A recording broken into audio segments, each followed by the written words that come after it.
My name is Joseph Collins and I'm a graduate from Cohort 2 from the PhD in Higher Education Research and Evaluation. And I work at the Institute of Technology, Carlow, where I'm Head of Faculty of Lifelong Learning. Looking back now, it's great to be, firstly, I suppose, it's great to be at this point. But looking back, when I was researching education doctorates and PhD programs, I was looking essentially for a program that would marry well and fit with my own lifestyle, with naturally trying to balance work and life commitments. And I really got excited when I came upon the program in Lancaster, the PhD, because it just did exactly what I was looking for.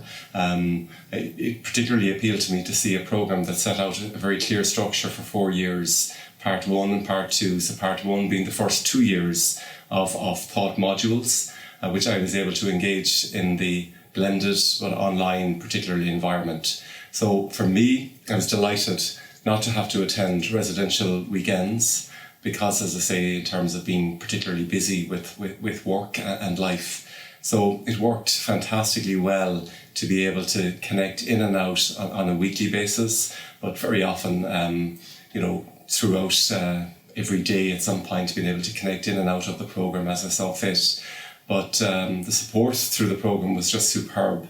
I was so impressed with the faculty, particularly in terms of the responsive nature. Once I posted a question or posted a response, there was always an immediate communication from the faculty here in Lancaster. Looking back on it, the module structure was just amazing. Over the first 2 years, just to get into the habit of writing, and particularly focusing on writing pieces that were publishable and being able to use that to within my own career, and also then just right across the education spectrum. What stands out for me in terms of modules was Dr. Brett Bly's research module. I particularly loved that module because it opened up for me so many possibilities that I've been able to use since then. But it really clarified so much of the research process in a way that I hadn't encountered in previous studies right up to master's level. But that to me was the standout module of the program. But again, that's just mentioning Brett in particular, but equally the same is true of all the staff here. Once then, looking back now, if I could change one thing, it would perhaps be that I could have been more strategic over the first 2 years. I was slow enough to identify my area of study. So in hindsight, perhaps it would be great for incoming students to have a very clear sense of what the research project or the research topic, dissertation topic at the end would be, so that one could focus right throughout the 4 years. And as I say, being strategic in terms of looking at the first half of the program and structuring assignments to assist in the second half of the program. So then once it moved through the first stage of the program, I suppose my confidence had grown in terms of my ability to write, and understanding really how to quickly extrapolate information from documents and research, and particularly then be able to highlight salient points. That then worked superbly well for the second stage of the program. What was critical was being appointed as supervisor and establishing a very good working relationship with supervisor. So my supervisor was Dr. Kirsty Fenn, and from the outset we decided that Skype was going to be our medium of contact. So with email, set up an appointment, and we just stuck to the structure that we set out. So we agreed key deadlines, and then we just worked towards meeting those targets. And Kirsty was great to work with because she understood, I guess, where I was coming from. We got to know each other and got to know each other's style, and we were able to work back and forth. So I understood that when I sent material to Kirsty, that she would come back in a timely fashion, and then we would Skype walk through it line by line. So that support was just invaluable, and we had good fun too as well as we moved through that process. But I think, having a supervisor that is going to be there at the end of the Skype call, or, at the press of a button in terms of email contact is absolutely vital. So that really helped me to stick to my deadlines and to work towards achieving a PhD within 4 years, which I had set out at the outset, and I really wanted to hold to that timeline.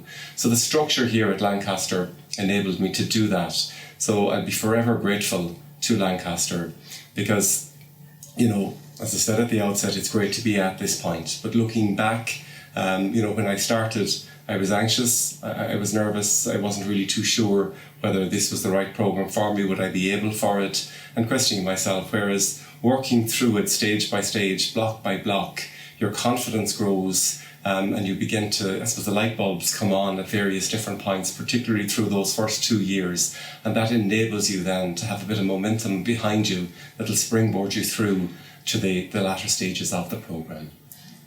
My research was very much connected to my area of work and to my area of passion. My philosophy of education, I think, is best underpinned by Nelson Mandela's oft-quoted line that the most powerful weapon that you can use in education is to transform or to change the world. So for me, I knew that I wanted to do something connected to part-time education, to look at the journeys or the stories of part-time learners in the Irish higher education context in which I work. So I work in the Institute of Technology, Carlow. So therefore, I decided to look at the experiences of part-time, mature, lifelong learning students across the IoT sector in Ireland, particularly looking at 5 case studies or 5 institutes of technology.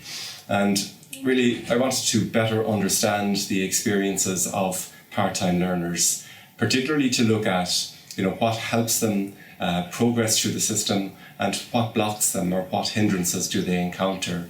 So it'll come as no surprise to researchers to know that the seminal piece of work in relation to barriers to education is still across from the 1980s, and looking really at the dispositional, institutional, situational barriers to education.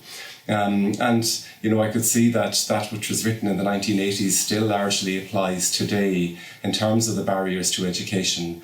But for me, the beauty of this research was to see the power of the human story coming through the learners, particularly looking at the transformative impact of higher education on their lives. So notwithstanding the barriers, notwithstanding the challenges they have, their stories were so hugely positive. And instead they looked at things like various different supports that they received within their own institutions. They looked at their own familial situations. They looked at other organisations that had assisted in their journey. So rather than focusing on the negatives in terms of the barriers to education, the research then kind of fell and moved towards the much more positive impact that education was having in transforming and in changing their lives. And that to me is key in terms of where we're at the moment in higher education in Ireland, because we're beginning to move towards, or perhaps I should say, I'm beginning to move towards post-PhD, looking at and changing the national debate around fees, higher education, part-time mature learners, moving the policy to a level where a learner is a learner is a learner, regardless of whether they're a full-time or a part-time learner. It's irrelevant. And this research has, again, just given me the confidence to drive forward with that and to make a case at national level. So it brought together an access group made up of the University and Institute of Technology section looking at this issue, and we're presenting papers to the government to try and drive change at national level. So I would hope that this is just the beginning of a drive to improve the experiences of part-time mature students in higher education. We presented a paper just over the last 2 months, a preliminary paper that we're moving forward to the Houses of the Oireachtas, the Government House, in terms of looking at the question of fees for part-time mature students. So in the Irish context, fees are free for full-time third-level students, but all part-time students are self-financing students. So we've come up with a model where looking at just encouraging the government to fund students on a credit basis. So regardless of the mode of study, because if you look at the definitions of part-time and full-time, a full-time student in the Irish context is defined as a student who's studying 60 credits. Whereas many of our part-time learners are actually studying 60 credits in any given academic year. And in some cases, some are studying masters, technically in a part-time mode, over 1 year, so they're doing up to 90 credits. But yet they're not in receipt of any support from the state. So one of the key findings from my own research was the lack of state funding and support for students. So then, students are having to look at other means to find that support. So I've tried to drive that forward, and just working now with a working group from, across the various institutions in the state. I hope that we will be able to have our voice heard. For me, one of the motivating factors for undertaking a PhD was looking at higher education in Ireland. We're moving towards technological university. My own institution, we're currently set to become a technological university over the next 12 months. So for me, there was a real issue around credibility and staff qualifications.